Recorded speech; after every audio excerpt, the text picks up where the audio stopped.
All right, so the UK government has made a U-turn on mandatory COVID vaccinations for the NHS staff, for the hospital staff.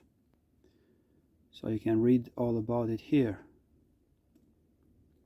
So this is from 1st of February 2022. This U-turn came about after over 100,000 healthcare workers refused to get the COVID-19 vaccinations. And to avoid staff crisis with nobody to work in the hospitals, the UK government had to abandon the plan to force people to get vaccinated. So here you go, we can read all about it here. He told MPs it is no longer proportionate to require NHS staff and healthcare workers to be vaccinated. Maybe the Canadian and the Australian governments should take a hint from what is happening here in the UK.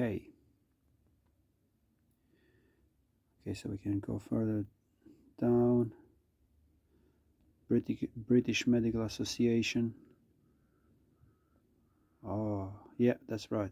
Devastating effects on the already stressed workforce if all the people that refusing COVID vaccines will be forced to leave their work jobs.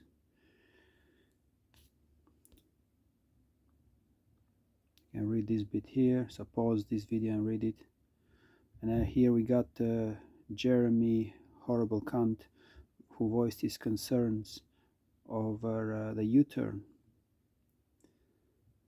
So you can read all about this horrible character here.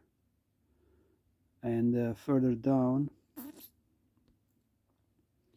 we can also watch a little video of a surgeon, anesthetic surgeon in a hospital some time ago this year, who met with Javid and explained to him why does he want to get vaccinated. Here we go. Do you think of the new rule to require vaccination of all NHS staff?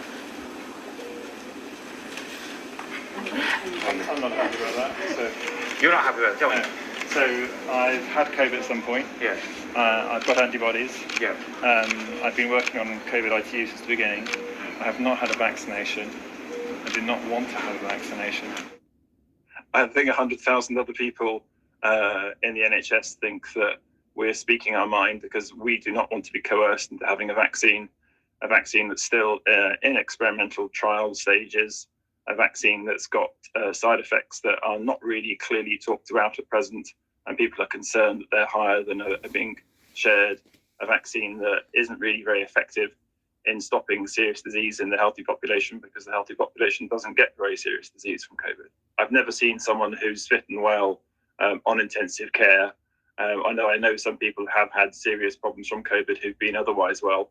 And I assume that it would be offered to adults, but never sort of given a message that everybody should take it, and certainly not for healthy children. You can pass it on, but we know that with Omicron, it's very clear that doesn't happen, that the vaccine doesn't protect you from onward transmission. We also know that with Delta, the transmission was only reduced for a few months post-vaccine.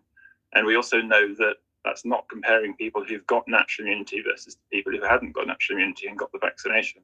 Is it not the social responsibility of healthy people to look after those who aren't?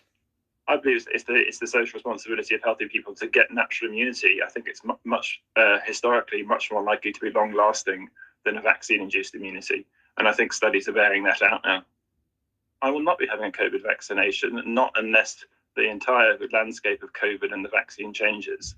And, vaccine mandates are wrong. And what do you think of that's what he had to say about that. Consultant anesthetic, this guy works as on the NHS.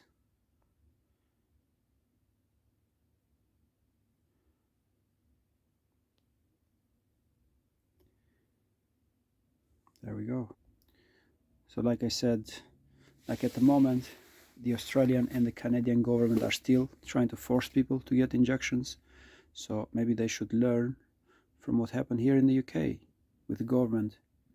And the people also in Australia and Canada should learn that all they need to do is say no, and governments will eventually have to step back and make U-turns, as we saw in this case.